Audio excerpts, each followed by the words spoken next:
and welcome to Hidden Valley Lakes Candidate Night 2021. This event will be an online format with no in-person audience in attendance. My name is Jenny Boyer, and the current chair of the Elections Committee. I will be the moderator for this evening's event. Doug Gabbard, Rich Gagnon are handling logistics, and Pat Hawkins will be our timekeeper. We have 6 candidates who have volunteered to run for the 2 available positions on the board of directors. We are utilizing a U-shaped table arrangement and will be practicing social distancing. The candidates have been seated in alphabetical order. Each candidate will have the maximum of 3 minutes to introduce themselves. The residents of Hidden Valley have submitted these questions they would like to have the candidates address. All of the candidates have received copies of these questions. Each question has been placed on a separate piece of paper, and 6 will be randomly selected. The candidates will have the maximum of 2 minutes to respond to each question. The order for the candidates to address the questions will also be in alphabetical order, with each candidate taking a turn at being first to respond. Now, with the general outline established, I would like to present our candidates and invite them to introduce themselves to the audience. Our first candidate is Jeff Buell. Jeff? Yes, I'm Jeff Buell. First, I'd like to thank the board and the Safety, Security, and Elections Committee and Rich Gagnon for giving us the opportunity to speak to the community through this Zoom meeting. And I'll also thank the other 5 candidates here tonight. I believe all are here because they care about this special community we all call home. Thank you. Our second candidate is Scott Giston. Scott? Good evening, everybody. Thanks for joining us, whether you're listening to the tape later or live tonight. We appreciate it. I'll be super brief. There's a lot of questions and a lot of talk time. First of all, my wife, Jerry, and I are thrilled to have raised our kids here from grades 4 to 7, all the way through high school, and we're now empty nesting, so plenty of time to serve. I want to thank all the candidates. The last go round, we had nobody running for the board, and with 5,000 people in the community, 2,000 homes, you know that there's great talent and great opportunity. So I have tremendous comfort and hopeful that no matter what happens with the election, the group of people we have here is really outstanding, top to bottom. All you got to do is read their resume and listen to their Q&A, and you'd understand that. So hopefully at the end, we're all more involved and less at the end of this process, and we get a chance to meet some new friends. So looking forward to the night. And at the end of this, it's all about talent, whether you're a volunteer or an employee. It's about managing the budget that comes through your dues, and it's about executing against a plan. Not any different than a business. The only difference is we get to do all that with neighbors. So if we do that thoughtfully, we've got a great opportunity to continue to get better. Thank you. Our third candidate is Mike Mormon. Mike? Hello, I'm Mike Mormon. I have been living here for 27 years with my wife. We have 2 daughters that we have raised. I've worked with the swim team. I've been on the PLA board. I've also served on numerous other committees. And I'm very thrilled to see that there's this many people running. I think this is the most I've ever seen run over these 27 years for the board. Again, thank you for everybody that's here and everybody that is watching. Angel Packer is our 4th candidate. Thank you. Good evening. My name is Angel Packer, and my husband Kyle and I are property owners and became property owners in 1999. We moved to Hidden Valley after residing in Hyde Park in northern Kentucky. We were drawn to HVL as we both grew up in lake communities. I in Michigan and my husband in Ohio. I am the mother of 2 teenage boys, Sam and Will, who were born and are being raised here in Hidden Valley. I am the youngest candidate tonight, and I am the only candidate who has minor children within their house. I spent 24 years working in the financial services industry in product management and client services, where my responsibilities included managing multiple multi-million-dollar projects at once while balancing client needs against company philosophy. During my 20 years here in Hidden Valley, our family has enjoyed the wonderful amenities our boys have grown up in the neighborhood. Amenities we use more heavily has definitely changed as our family has grown in age, which provides me with a unique perspective of how value is defined by property owners based on their phase of life. What is defined as high value for a young family, maybe the pool and beach, could look very differently from a family with older children, such as the lake and 77 acres, versus a family of empty nesters who might enjoy golf and walking trails. One common interest we all share in Hidden Valley is to live a fun and connected lifestyle. We are fortunate to have the POA office, board, HVL deputies, and community volunteers all working together to provide us with our lifestyle. Honestly, I cannot think of a better place to raise my children. If elected to the POA board, my goal is to represent all families and balance the value of our neighborhood against the diverse interests of our community. I will apply the following principles to the role of a POA board member. First, treat everyone with respect. Second, apply logical cost-benefit, risk-return analysis in decisions. Third, use good common sense. And fourth, exhibit understanding and tolerance for those who may not share my view or opinion. I look forward to answering your questions tonight so you may understand a little bit more about how I evaluate topics. Thank you. Our fifth candidate is Claudia Riker. Good evening. My name is Claudia Rickard, and you remember that by pronouncing it Rick, like Rick Rack, and then it's not pronounced at all like it's spelled. So I always like to use that to share with people. My husband and I, Ted, and I moved here 8.5 years ago. I was fortunate enough to be offered a job at Gilmore County Hospital, it was called then, as their VP of HR and marketing. So we moved here because we have kids. At that time, we had a son and a daughter in Evansville, where we were living. And then we have a daughter in Troy, Ohio. So this kind of got us in between our children and now our grandkids. And looking for a great place to retire. So Ted was working in Hamilton, Ohio, and I retired 3 years ago. He retired 2 years ago. So when we were looking for a place to live for that, find our home, Hidden Valley just hit all the spots. It was about golf, it was about the pool, it was about Willie's, it was about the beach, it was about hiking, it was about fishing, kayaking. So we immediately fell in love with the area and bought our home. I think one thing we have to remember when we do buy a house here, and when we move into that home, it's kind of like when you marry your spouse. When you marry your spouse, whether you like it or not, you marry a family. So when you buy a house here and make it your home, you get the neighborhood and the community. And with that comes a lot of respect. And sometimes in those neighborhoods, you may have situations of dogs or noise in the middle of the night, too loud music, or fences or sheds or whatever your concern may be with your neighbors. And it's hopeful that you can work those things out by yourself, but sometimes we can't. And even though And that's the reason we have the bylaw, so that when you can't work something out with your neighbors, you have the POA and you have our deputies, or you have our managers and the board to go to and have them help you with these situations. So as a board member, I would like to be able to apply those bylaws fair and equitably, listen to both sides of the story, and then be consistent in what you're doing. So I appreciate if you could throw your vote my way. And thank you. Our sixth candidate is Steve Servell. Sorry, You got it right. Very good. For those of you who don't know me, I'm Steve Servell, running for the board. I want to kind of reach out to everybody here. It's very heartening to see so many people running for the board to help us.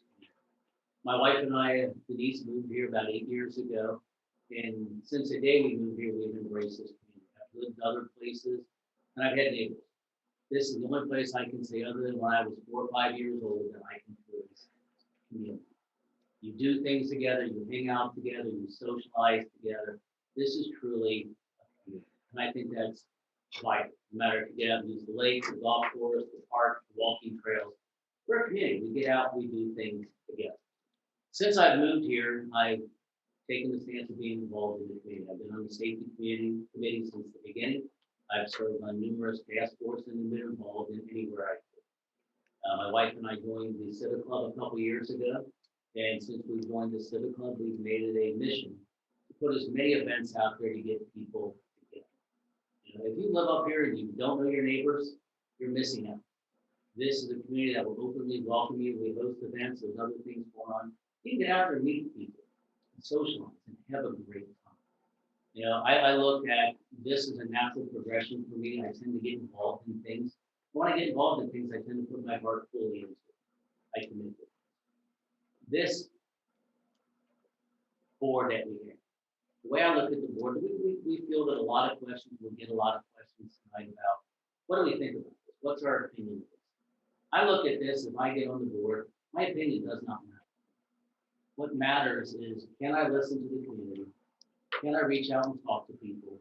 Can I represent what 2,100 homeowners up here think and what they want? My opinion is one person. We have a board of 5 people, that's 5 opinions. We should represent everybody's opinion and do what they want. There's a quote from Marcus Aurelius from a couple thousand years ago. It said, opinions are not facts. Action is the only truth. Can the people up here look at the resumes? They have fantastic resumes. I've read them all. Great people. I think these are people that will bring action to the board. So read them, listen, make a great decision. Thank you.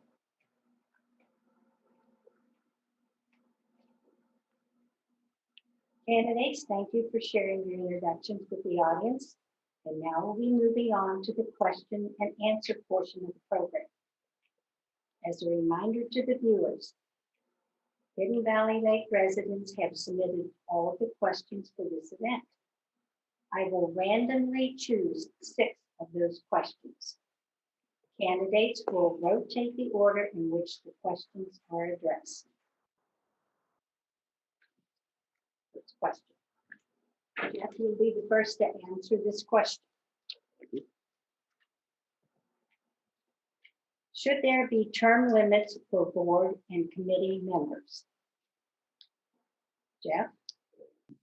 Okay, I truly believe in our bylaws. We're well written to protect POA members, while at the same time allow the elected board members to perform the job that we elect them to do. If you feel strong one way or another, I strongly recommend that you attend or join safety, security, and elections committees. A lot of board decisions are as a result of committees reporting research recommendations. As for, you know, I've done this many years. You know, I've been here since '98. Is multiple board, multiple committees, chairpersons and stuff, and also on the board is board president at one time. And we do really recommend that as many people can go to your different committees that are responsible for those different decisions. And this is one that is for the elections committee possibly. Thank you. Thank you, Jeff. Scott, it will be your turn to answer this question. Yes, so the answer to my question is pretty simple. Yes, both for board members and for committee members. Board members are under a little bit more scrutiny because it's an elected position. So if we do a crummy job for 3 years, you vote for somebody else and you get a chance to fix that. But in any event, I think there's term limits that would be appropriate for both. It's all about new ideas, new energies, not getting stale, pushing the envelope. But that doesn't come with disrespect for past work, past ideas. And in the cases of Hidden Valley, people that have spent years here. But based on really what Angel had to say, I thought was well said about you've got empty nesters to young families. This community has changed drastically in 20 years. And if we're not continuing to evolve, we're getting stale. And the only way I think you can address that is with new ideas, fresh ideas, and new talent. We've got 5,000 people, 2,000 homes, as I said before. Surely every single year we could have this kind of a group running for the board. Thank you. Mike? It's your turn to answer this question.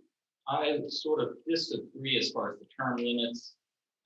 I believe that with the board, you're going to either vote them in or you're going to vote them out.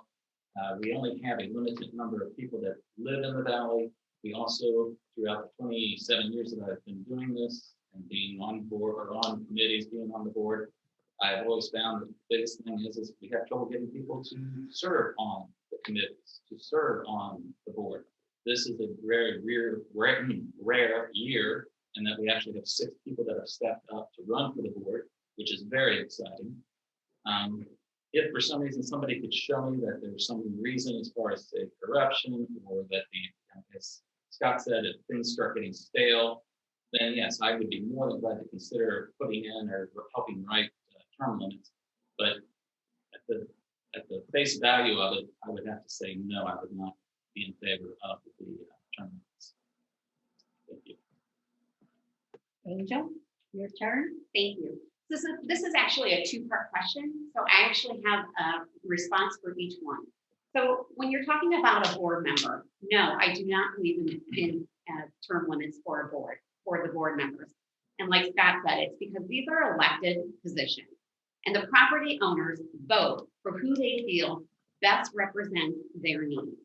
Additionally, like Mike mentioned, we're a community of volunteers, so imposing term limits could result in less qualified representation or personal agenda-based representation on the board. So that's the board. However, on the committee side, I actually have a different viewpoint when it comes to committee members, as these are not elected positions. Our community relies heavily on volunteers, 100% on volunteers. However, we need to ensure our committees properly reflect a diverse mix: age, gender, life stage, background, interest, etc. Each committee chair should have added responsibility of ensuring their committee properly reflects our diverse community, and when it feels out of balance, they should be encouraged and supported to invoke change. As committees are generally limited in size, they may require someone asking, you may require someone to step down so someone else may step up. Claudia, your turn. As far as board, I do agree with the term limits that are set forward as to the bylaws, is when we vote for them and when they, switch out. Such as Scott is, his term is up, so he's running again. I totally support that. For the committees, I think there is value. There's much value in keeping people on who have history and have knowledge of how things have been done in the past. And how they can move forward. However, you have to watch for those people saying, well, we've always done it that way. So if that starts to happen, I think the chair of those committees needs to bring that to the forefront and say, we need to be open-minded, we need to think about what else is going on, and maybe invite some more people to volunteer. I do support, though, on the committees that there be a rotation or term limits for the chair. That chair should probably change out so that people get the experience and also some different leadership on the committee itself. Thank you. Scott, your turn to answer this question. Take a shot. I'm sorry. You got a Scott? Steve. I thought Scott was answering. Let me speak for Steve. This will be easy. No, you go ahead. My problem. I'm I sorry. like to introduce My myself. problem. I'm Steve. I kind of agree and disagree with different portions of this. Term limits, where in spirit, I can support them. The problem is, this year you have 6 people running for the board. Most years we have nobody running for the board. So it's hard to sit and say we're going to put a term limit in place when nobody's there to take their place. You push somebody off the board to have nobody there to take their place. So it's very hard to say that term limits are a good idea. I do support them in concept, but we just don't have that many people that are actually running for the board. Now, I do agree with shuffling the deck a little bit. I think if you shuffle the deck, you change things up a little bit, it kind of gets your creative juices flowing a little bit.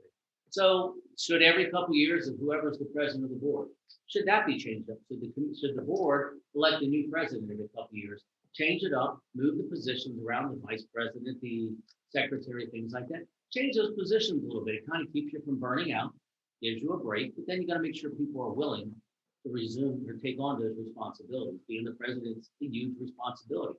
Not everybody wants that responsibility. On the committees, I do not believe in term limits for the members of the committee. Most of the committees are begging for people to be on. You can go to almost any committee, go to a couple meetings, and you'll be part of that committee. I think the only one that has a waiting list really is leaks. Most of them are begging for people. I've been on safety for 8 years. We've been begging for people to join us and come up and work with us. We welcome you. The chair of that committee, I think, could rotate every couple of years. You have a chair, you have a vice chair. In a year, maybe the vice chair becomes the chair. You always have somebody that's prepared, trained, and ready to go. Ultimately, I think the community should have that decision, not us. Thank you. All right, with the second question. And Scott, you will answer this Okay. question first. Happy okay? to. Not Or Steve, Steve. Not this Scott. Let's wait and see what the question is first. I'm sorry for that mix-up. That's all right. It's all good. Okay, Scott, here's your question. Should our assessments change every year on an automatic basis? So the answer to that question from my perspective is they should be reviewed yearly. I could go on about all the different things that the community may want. They may want a new pool. They may want the roads paved more often. You name it, it's all a cost. And if you think about how you manage your household, you got income coming in and you've got expenses going out. So if you sit on a job and your boss keeps asking you for more output, get better, and your salary stays the same, how do you feel? You feel like you're playing catch up. And I think that's one of our big challenges in Hidden Valley. The previous boards have done a miraculous job at maintaining costs, finding ways to secure money that wasn't in the budget, put it in the budget and keep costs down. But the reality is every year we go forward, if things stay the same, we get further behind. And you all know by looking at the questions, everybody wants something updated, new, built, remodeled, you name it, it takes money.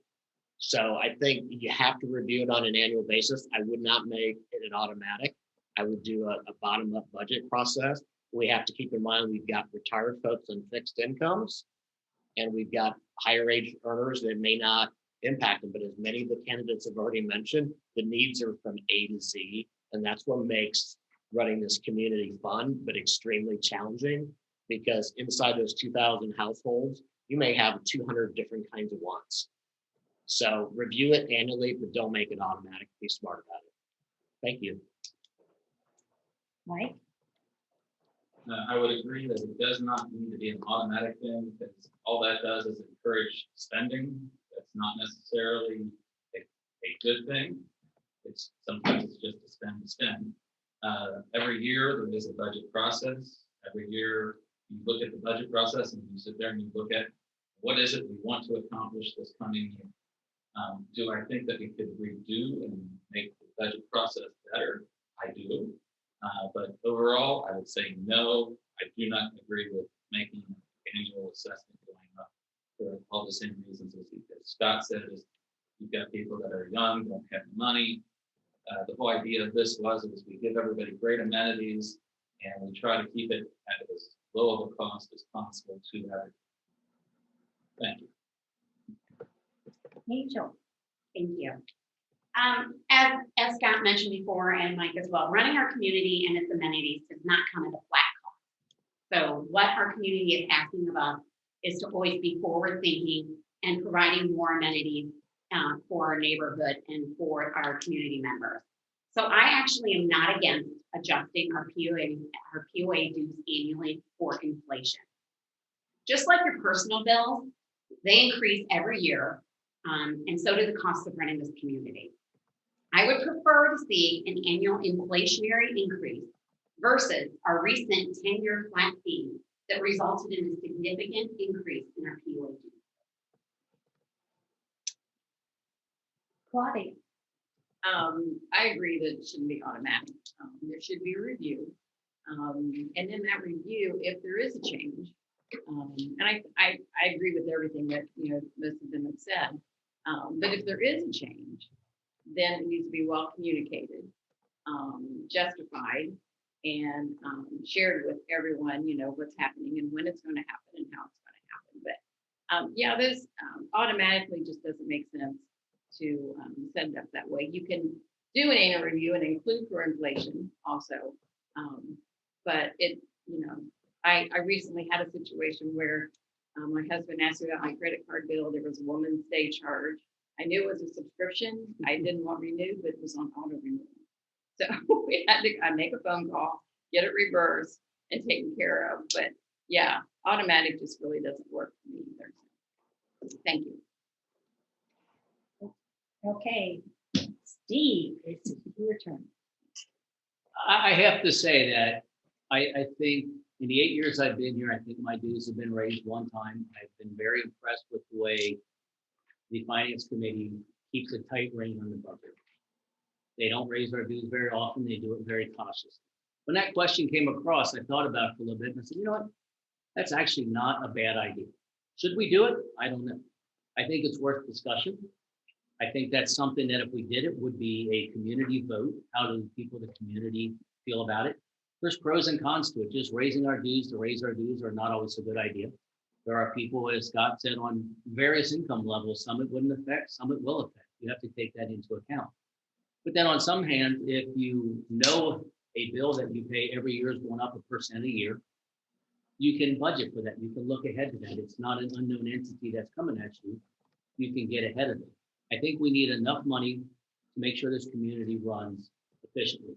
We do road paving. What we paid to pave a mile of road this year, next year, maybe that same cost only pays 3/4 of a mile of road. So the cost of running this valley goes up every year.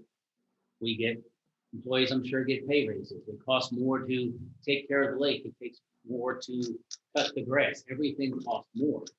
So do you run that out to the very furthest point where we barely make the bills, then do a huge jump or a big jump? Or do you have smaller incremental jumps that you know are coming and allows us to better look at that? And if we do that, you can't just, oh, we got it, let's spend it. You put money aside, you escrow it, you plan for the future.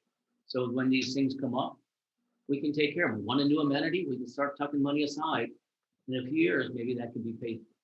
So I think it's worth discussion. I think that's one of the things we'd definitely have to go to the community to find out the survey, if they even think it's a good idea or bad idea, and then go for it. Thank you. It seems like for the most part, I think we all agree that automatic increase is definitely not the way to go. For most of us that have been here for many, many years, we have seen, for the most part, our fees have been stabilized, except for we did have a little adjustment with the assessment for the golfers, which was something that needed to happen. And I feel that we have increased so many amenities, maintained throughout the years, and still kept, our expenses down. And basically, that is because of the hard work of all the committees that we have here. So that is definitely something that is a yearly budget. I've been involved. I was on the finance committee and co-chair, so I do understand a lot of the work that they do. I feel like we should continue that way. Thank you. Okay, Mike, you'll be the first to answer this question. What is the most important quality for a board member to possess? Mike, you care to answer that? Yes.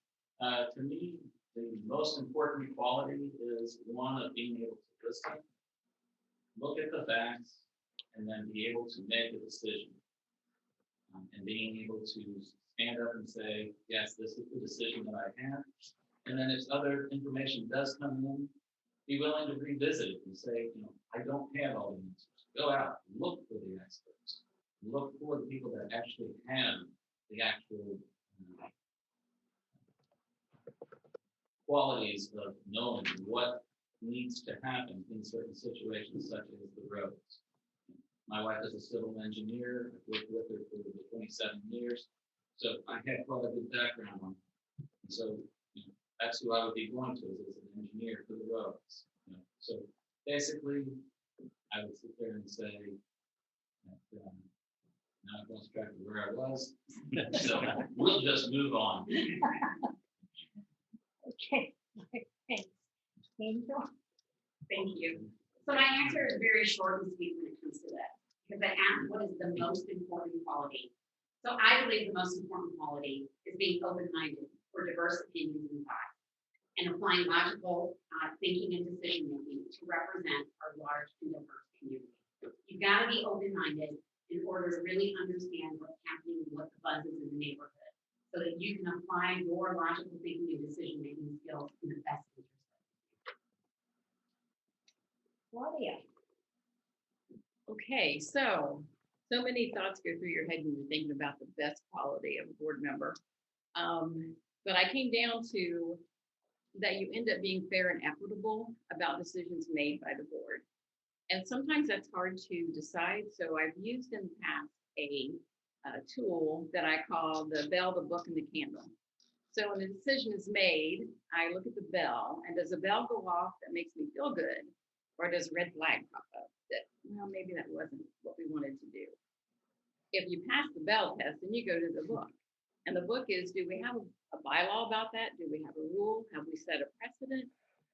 Do we have the right people at the table to help us move forward? So that's the book test. So then you go to the candle, and that's probably the most critical one, and that's your life. So when you share this decision with, in this case, the Hidden Valley community, and it's seen at the light of day, how's the community going to feel? Is it something they're going to be proud, or are we going to be proud when the community reads it, and will the community see it as something that we did fair and equitable with what we were making a decision about? So I think it's really about, trying to stay consistent with that thought of fair and being equitable with our decision. Thank you. Thank you. Steve? To me, this breaks down to be a pretty simple answer. The number one quality should be the ability to listen, relate to, and represent the views of the majority of this community. To have the fortitude to be able to vote to something I may not agree with, but if it's something the community wants, if the majority have wanted, it's not my opinion, it's what the pulse of the community wants. I may not think we need a new pool.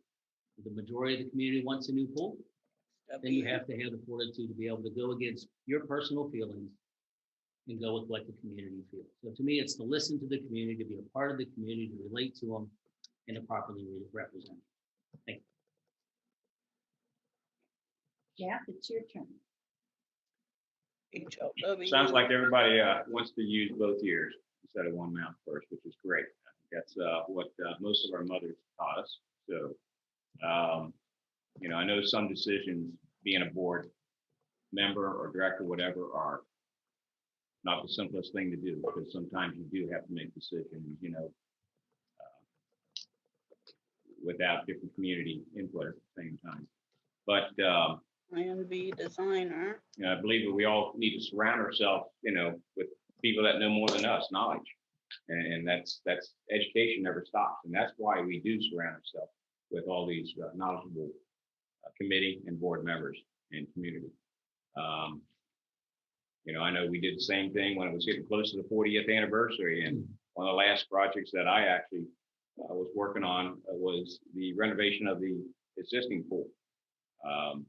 It wasn't super positive in the beginning, but then we gave committees, future planning committee, and I believe it was the main committee that worked on this and started developing it. And it came out that the community did embrace it, and they're another community amenity that we totally re-renovated. And guess what? Our fees are exactly the same. Thank you. Scott? Jeff, great answer. I listened to what everybody had to say, and there's not a bad answer in this round. But I think the challenge is when things get started, and Bonnie, I'm going to steal your bell analogy. There's lots of bells that go off here every day, every week. And you can often move right into trying to solve the issue. But if you think about two board members coming into the team new, it's important to take the board members that exist and the new members and bring them together. And if you take the language and ideas that were just shared, you have a foundation. And I love the bell analogy of You could have a model that says, are we really doing this? We said it during the election, but are we really doing it when it gets difficult? My choice for a word, and I'm going to kind of define it, is balance. I believe you have to have a lot of energy. I think most people don't understand the time and energy a board member puts in. That's not a complaint. That's an honor to be able to do that.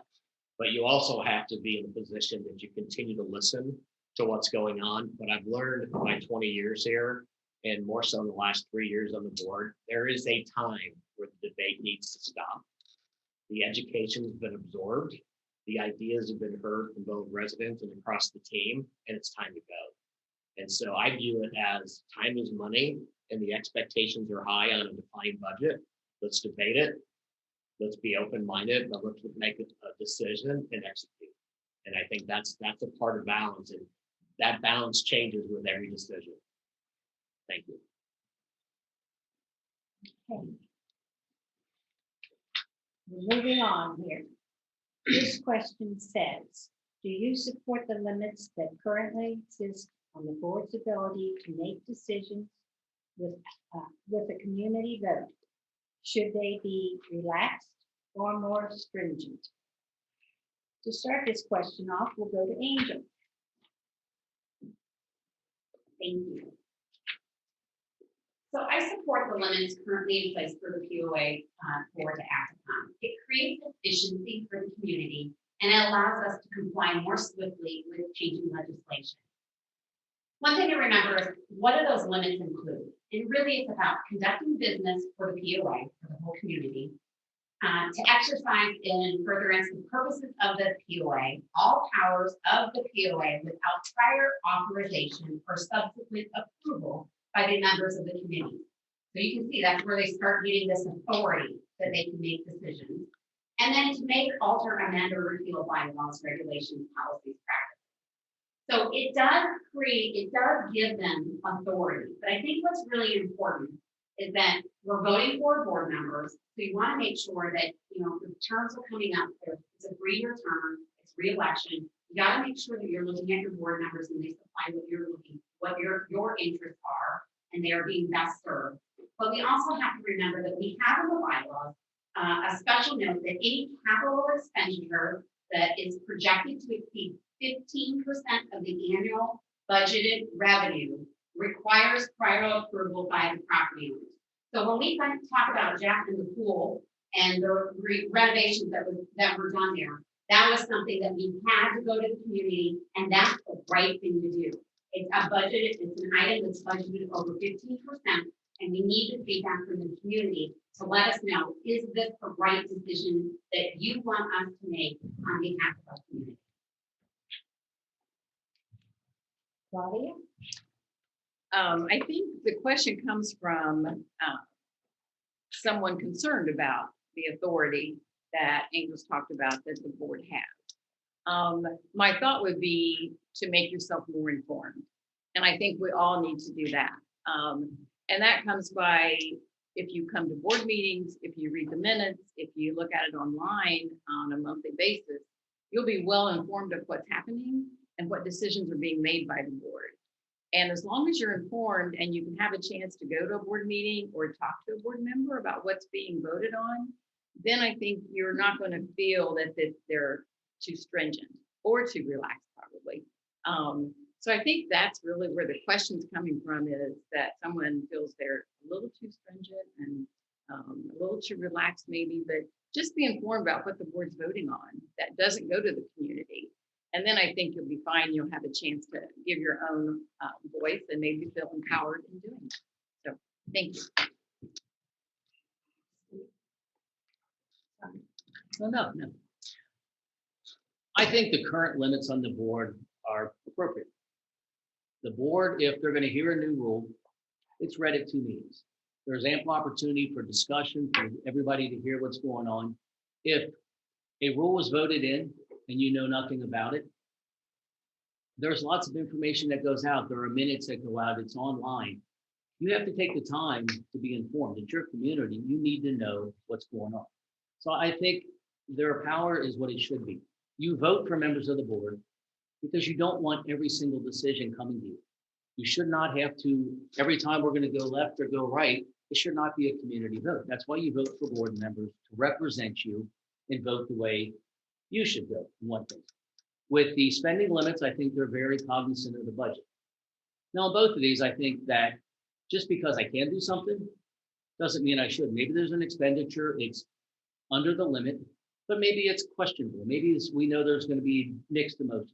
So just because we can vote on it and pay for it, maybe that's a time when we should just go ahead and say, even though we can, let's send that to the community and get the pulse of the community, let them vote on it. In the time I've been here, I've not seen anything that I thought the bounds were overstepped. I think it was fair. We come to the board meetings, we pay attention, so we can be informed. And I think that's our responsibility as residents, is to be informed. You can't expect the 5 people that are on the board to constantly get every piece of information to you. You have to sometimes reach out yourself and get that. They do a fair job. You have to let them do that fair job. Thank you. Jeff, it'll be your turn now. You know, as a past, not just board member, but also when I was the president of the board, you know, almost every morning, if not every other morning, I remember talking to the community manager to see what was going on lately, whatever. There's certain things will come up. And there's a lot of operating functions within the community that is not a votable type thing. You just got to look at the responsibility that you're taking on what's happening. I believe everything that needs to also continue. If I have questions, if I was the president, I would actually make sure we express it to the board first to make a decision. Hey, does this need to go wherever, to make sure that you are upholding the bylaws. So, that's it. Thank you. Thank you, Jim. Scott? Yes, so I agree with what majority of the folks are saying here. I'm open to, if the amount right, you can do the math on $2.5 million annual budget and 15%, that's 375K. Could it be a different number? You always need to take a look at it, but I think this is an issue of balance again. I grew up in a great little small town, and honestly, as a kid and as an adult going back, I don't worry about a whole lot of things that get done because the quality of people are there. And to the point about accountability and going and getting your own education, I had every access as a child or as an adult to ask questions and provide input. So I'm open to looking at it if folks need to change, but also understand if we take everything to the community, we will struggle to get things done. And I'll leave you with one quick story that I think is real life. Everybody's aware of the effort and the sample ideas that were installed on the beach. It took us 18 months to get that done. Now, I would argue that if we're in a business with a real boss, other than just residents voting us in or out, we may have been fired during that 18-month time period. Now, granted, we got it right and we did it cost effectively, but back to my point earlier, time is money. And would you rather us get to that decision quicker and move on to the next task? I would think yes. So you got to ask yourself, how much do you want to get involved? And so I think what's been struck is balance. And I think it makes sense. I believe in trusting the board. But as Claudia mentioned, you've got full access. Steve says, come to a board meeting. They're being taped. I know young families can't get here. They can now listen via Zoom. So communication is a big part of that as well. Thank you very much. Right.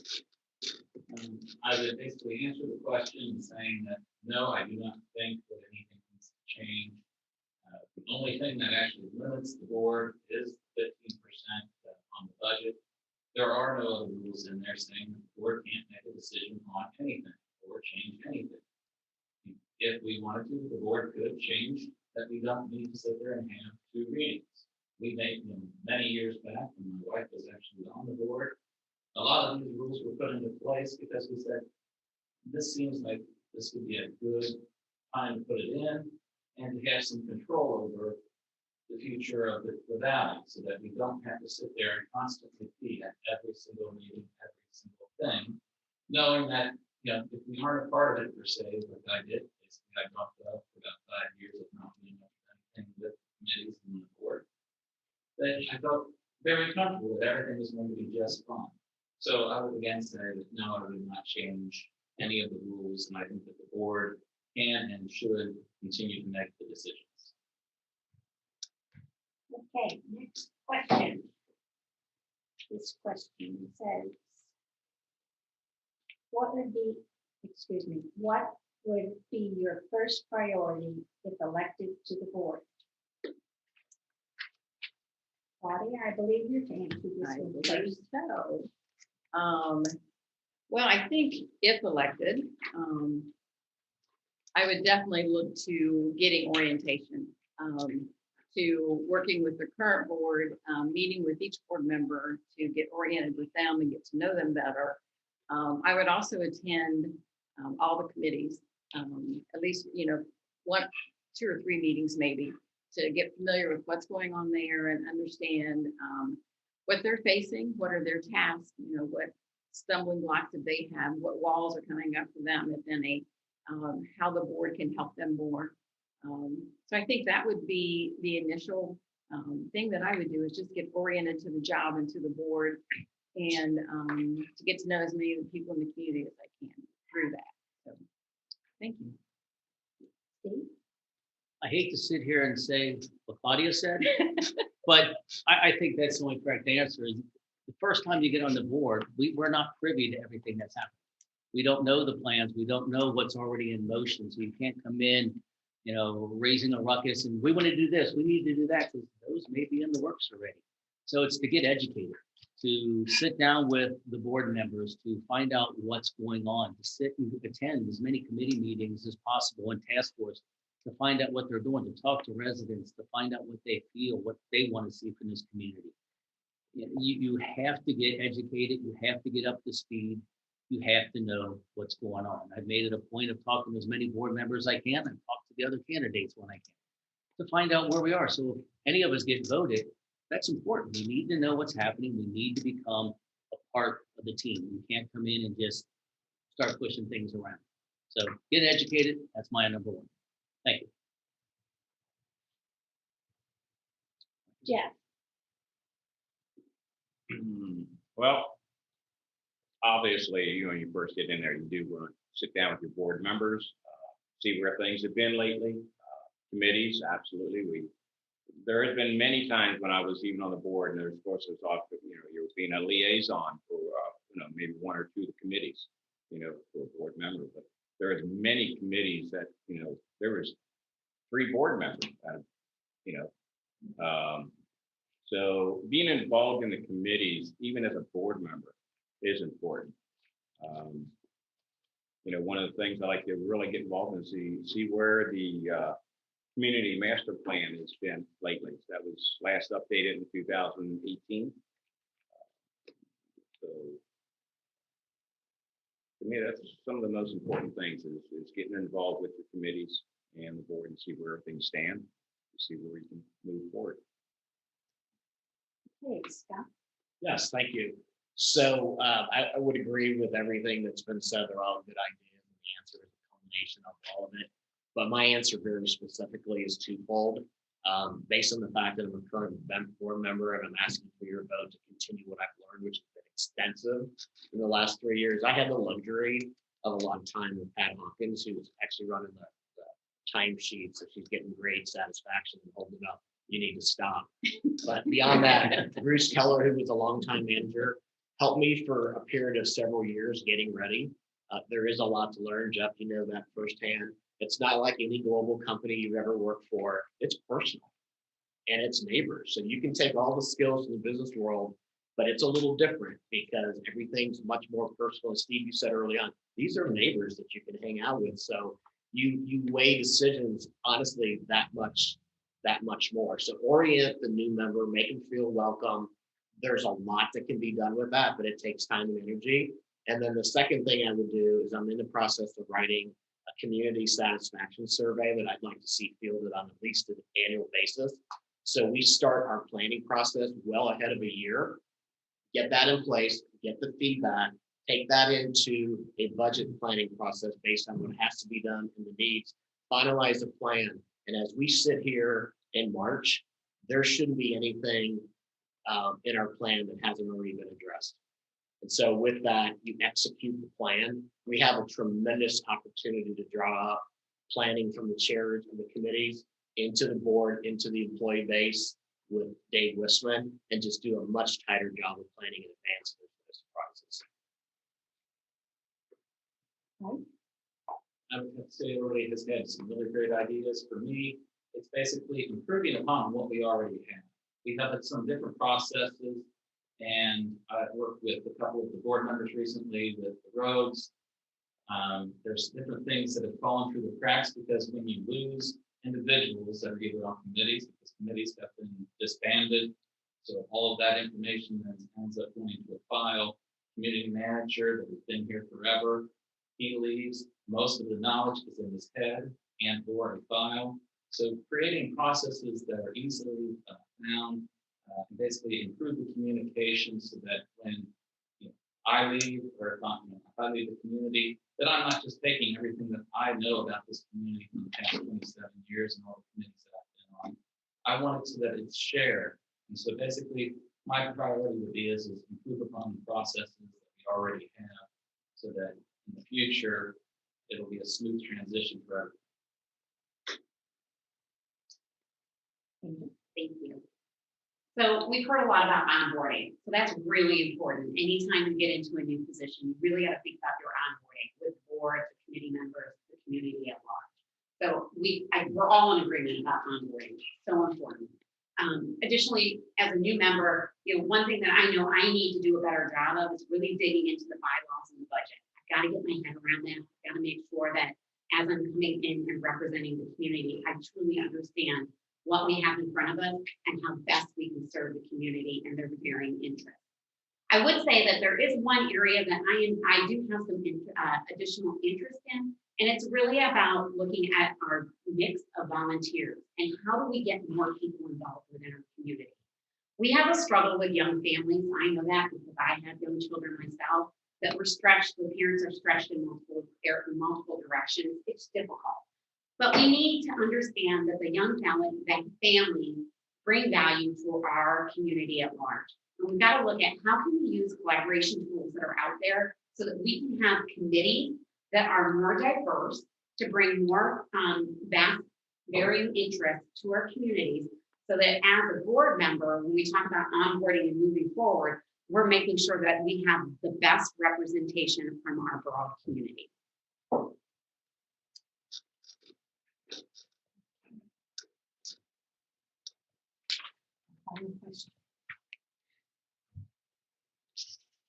And this will go to you first. How would you address the deteriorating condition of our main roads, especially Alpine? How would we pay for it, and when can we do it? The condition of the roads is definitely an interesting question. Coming into the board from the outside, it's very hard to say when we could do it and how we would pay for it. We have a paving program every year that happens. They do a certain portion of the road. You got to remember, we have 30 miles of roads in Hidden Valley. To redo them all would be an astronomical cost. The question was earlier about dues. Our dues would definitely go through the roof if we tried to redo all the roads. So I think it's trying to get to a point of targeting where things really need to get done. When you talk about Alpine, to me, Alpine is not that bad unless you get down to the bottom of the dam, you get down by the VRUC, and that's a problem spot. We patch that spot every couple of years. That's something I think we need to pay attention to. We can't continually repatch the same area. That's an area we need to look at. How do we re-engineer it? How do we stabilize that area so we patch it one time and it's good for the future? We're not constantly redoing it or putting a Band-Aid on top of that. Until I get a chance to look at the budget, see where we are, as we said before, the board and the finance committee do their best to fit things we do within the budget we have and not overly go past it. So we'd have to look at that, see how we could fit that into the budget, what we have set aside for paving, and actually get some costs, what it would cost to truly fix that area down there so we don't keep spending money every year to manage it. Thank you.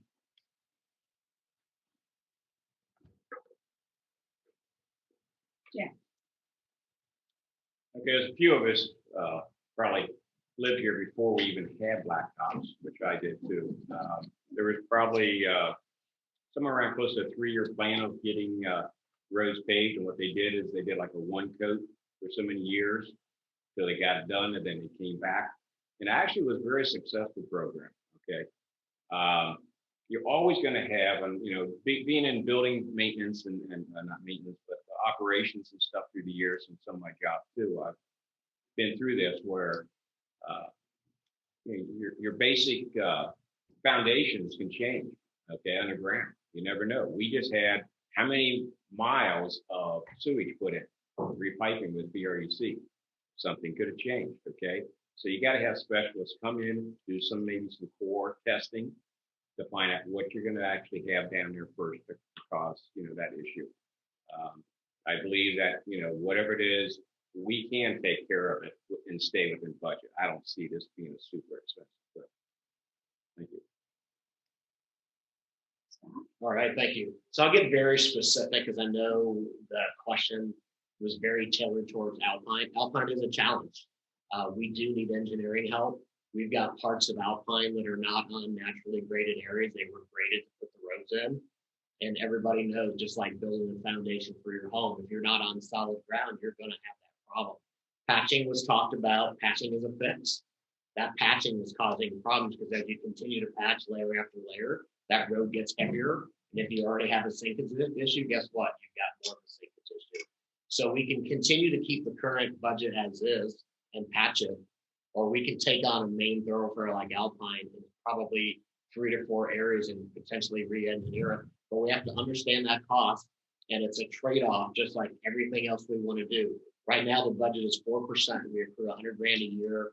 We actually now pay every 2 years, simply because we get more attention, better prices on a bigger contract than doing it every year. So we have time periods where we won't be paving because it's an issue of what cost can we get. In my opinion, if you look at it today and think it has to be better, there's a cost. And at that point, in an annual survey with the community, you have a better decision to make. Do you want to improve roads beyond where they're at, or do you want another amenity? Those are the trade-offs, but you can't do those individually. You have to do it up front and say, I've got 30 budget items. I've decided on 12 based on community input. And then you let the rest go that you can't address. Thank you. Well, I'm sort of an advantage on this one that my wife is an engineer and we deal in roads. The other part of it is our community manager, along with 2 board members, have contacted me regarding this issue. And so I've actually been researching and doing stuff. A lot of what we've got is some actually really easy, quick fixes. So 90% of the roads, it's going to be fairly easily fixed. And I believe that with the budget that we have for this year, it can actually be accomplished. The areas that Scott's talking about, yes, they have to be engineered, and you're looking at a good $100,000 per area to fix. So you have to sit there and say, all right, how much are we willing to spend this year to fix, say, one of those spots? Those spots aren't going to get fixed right away. However, we can do different things, such as instead of adding more asphalt, actually dig it down, add the gravel, add the base. Is it going to completely fix it? No. However, it can be done so that the fixes last a little bit longer. And so that's where I say, go to the experts. And that's why, like I said, having my wife being a civil engineer is helpful. Thank you. Thank you, Matthew. Thank you. Well, there's not much more I can add being the last person answering this question. So we all agree that we've got some issues with the road. We all agree that there are changes, there are structural engineering items that need to be addressed. And we're all in agreement that for everything we do, there are costs associated with it. So it's always a balancing act between what do we need to get done, how do we want to go about doing it, and at what cost will that come to the community. Whether that means that we have to have a reduction in spending somewhere else, or we need to increase our POA dues. So, I mean, that's really what we're talking about. You got to work within that budget. I mentioned it earlier in the onboarding that I really need to dig in and understand the budget more, because that budget is going to drive how do we address situations such as Alpine Drive and our roads for out here. So anything is possible, but it has to be reviewed very carefully. I would say, Jeff made a comment, and I just remember when I moved in here and my road was chicken seal. Yep. So I do want everyone to understand that we dealt with chicken seal at the beginning of Hidden Valley, and we've come a long way, and we are benefiting from the continuous paving program. Whether we're doing it annually or now we're going to move to every 2 years, it's in the budget, we're addressing it, And we've got to make sure that we're prioritizing how we spend that money. Thank you. Claudia. Can I just say ditto? So, I think you've heard everything here and I agree with everything that's been said on this. I think the only thing I could add is this question and a lot of the questions we got, I think we have residents that feel like they can't pick up the phone and call the POA and ask the question. That we have residents that don't think they can come to the board and ask this question. So whether it's on security and safety or, you know, pools or whatever it is, there is a committee or there is a person that you can call. You can always just call the POA and Gina or someone will lead you to that person. So don't sit back and wonder what could happen. Get out there and ask the question. So like I said, we have a lot of questions that I think just call the POA or just call the deputies and ask them what they're going to do about this. So you can find out things right now instead of sitting back and wondering or, you know, just being puzzled by it or frustrated by it. So thank you. In closing, I would like to thank our 6 candidates, Steve Savell, Claudia Ricard, Angel Packer, Michael Mormon, Scott Giska, and Jeff Buell. You have all distinguished yourselves this evening, and we appreciate your frank and sincere answers to the questions posed by the Hidden Valley residents. And I would also like to thank everyone who helped bring this event together, and all the volunteers and the staff who make our community such a great place to live. Ballots will be sent out via U.S. Postal Service, and all residents should receive them by the middle of March 2021. Ballots must be returned to the POA office by 5:30 p.m. Monday, April 19th, 2021. Results of this election will be announced at the board meeting Thursday, April 22nd, 2021. This evening's event will be available online through Hidden Valley Lakes POA website. Thank you and good evening.